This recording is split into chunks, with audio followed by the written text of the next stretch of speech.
অনেকের জীবনে যে দীর্ঘদিন ধরে একটা খারাপ ফেস চলতেই থাকে, একটা তো এক্সপেকটেশন থাকে যে 2 মাস 3 মাস বাদে ঠিক হয়ে যাবে বা 1 বছরের মধ্যে ঠিক হয়ে যাবে। অনেকের হয় যে 3 বছর 4 বছর ইভেন 5 বছর অবধি একটা খুব ব্যাড ফেজের মধ্যে, ব্যাড প্যাচের মধ্যে দিয়ে লাইফটা চলছে। তো সেখান থেকে একটা মানুষের রিকভার কি করে হবে, সেটা কি সে তার ভাগ্যকে কিছুটা জাজ করে বুঝতে পারে? অবশ্যই। এটা নিয়ে আমি একটা এক্সাম্পল দেবো, যেমন শাহরুখ খান। তো শাহরুখ খানেরও কিন্তু একটা লম্বা ব্যাড ফেজ গেছে, 10 বছর টানা 3টে মুভিজ, যেমন হচ্ছে জিরো, জব হ্যারি মেট সেজল আর ফ্যান। এই 3টে মুভিরই কিন্তু ইন্ডিভিজুয়ালি এই 3টে মুভি 65 crore এরকমই কিন্তু ইনকাম করতে পেরেছে।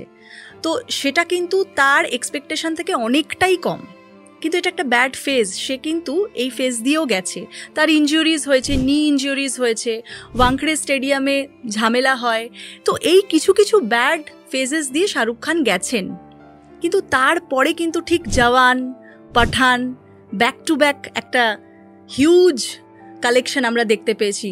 পার ডে 150 crore বেশি গ্রস করেছে মুভি। তো এই যে চেঞ্জ, দশা চেঞ্জ, ভাগ্যের যে এই যে বদল, তার হার্ডওয়ার্ক কিন্তু কন্টিনিউয়াসভাবে ছিল এবং তার attitude towards life was positive.